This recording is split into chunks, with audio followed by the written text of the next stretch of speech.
దేవాది దేవునికి మహిమ, ఘనత, ప్రభావములు కలుగునుగాక. బైబిల్ అధ్యయనము మార్కు సువార్త 2వ అధ్యాయము 20వ వచనం నుండి 28 వచనముల వరకు.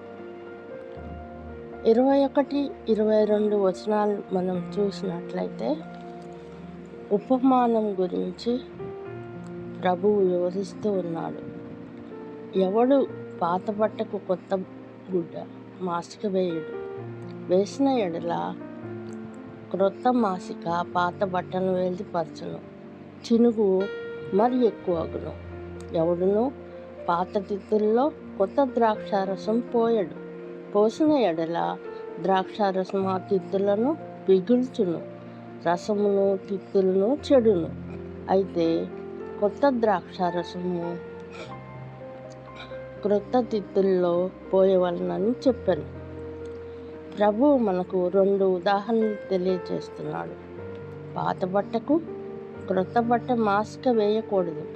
పాత బట్ట అప్పటికే సాగిపోయి కుంచుకుపోయి ఉంటుంది. కొత్త బట్టతో మాసిక వేయటం వలన పాత బట్ట చినిగిపోతుంది. ద్రాక్షారసమునకు ఒక గుణం కలదు, పులిసినప్పుడు అది పొంగిపోతుంది. కొత్త ద్రాక్షారసమును పాత తిత్తుల్లో పోయుటకు వీలు కాదు. పాత చర్మపు తిత్తులు అప్పటికే సాగిపోయి పాతబడి ఉంటాయి. అలాంటి తిత్తుల్లో కొత్త రసమును పోసిన పొంగి పులిసి పాత తిత్తులు పిగిలిపోయే ప్రమాదం ఉన్నది. పరిసయ్యులు, శాస్త్రులు పాత జీవన విధానానికి అలవాటు పడి ఉన్నారు. నూతన సంగతులు, నూతన విషయాలను అంగీకరించలేకపోతున్నారు. కనుక ప్రభువు ఈ ఉపమానం ద్వారా తెలియజేశాడు.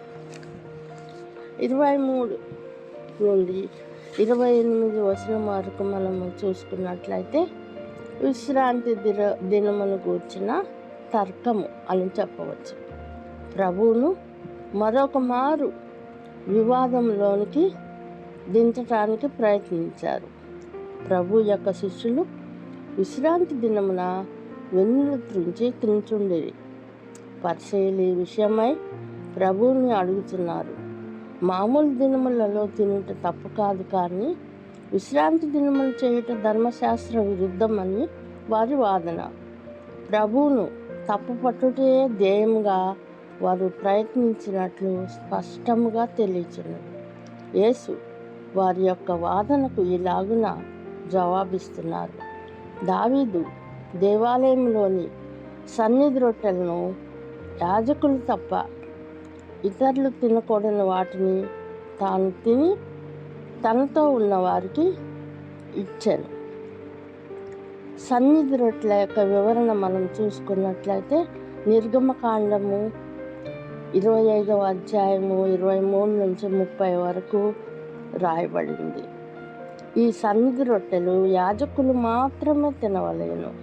దావీదు అవసర సమయమున వాటిని తిన్నాడు, తనతో ఉన్నవారికి ఇచ్చాడు.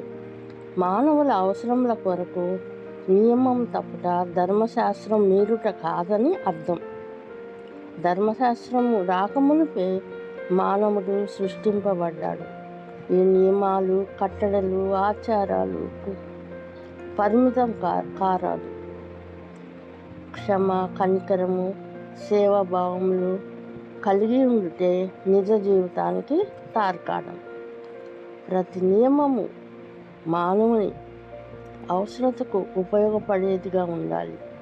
అప్పుడే ఆ నియమాలకు ఒక అర్థము, పరమార్థం ఉంటుంది. ప్రభువు లేఖన ఆధారంగా వివరించారు కనుక ప్రభువు ఇలాగున సెలవిచ్చారు. విశ్రాంతి దినము మనుషుల కొరకు అనుగ్రహింపబడిన, కానీ మనుషులు విశ్రాంతి దినము కొరకు నింపబడలేదు. మనిషి కుమారుడు విశ్రాంతి దినమునకు ప్రభు అయి ఉన్నాడు. ఈ వాక్యం ద్వారా ప్రభువు తన అధికారం బయలుపరిచాడు.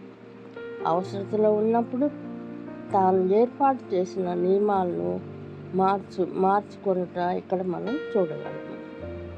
దేవునికి స్తోత్రం. చిన్న ప్రార్థన.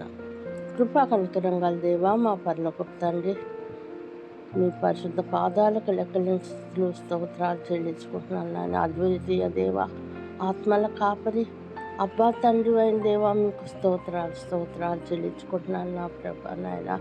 నాయన చెప్పబడిన వాక్యాన్ని నాయన వింటున్న ప్రతి బిడ్డ వారి జీవితాల్లో 60 100 ఫలింపును అనుగ్రహించి ప్రతి ఒక్కరిని మీ కృప చేత, మీ కాపుదలలో, మీ కంచెలో బిడ్డలను సురక్షితంగా ఉంచుకొని దీవించి ఆశీర్వదించి మన యేసు నామములో ప్రార్థిస్తున్నాను పరమ తండ్రి.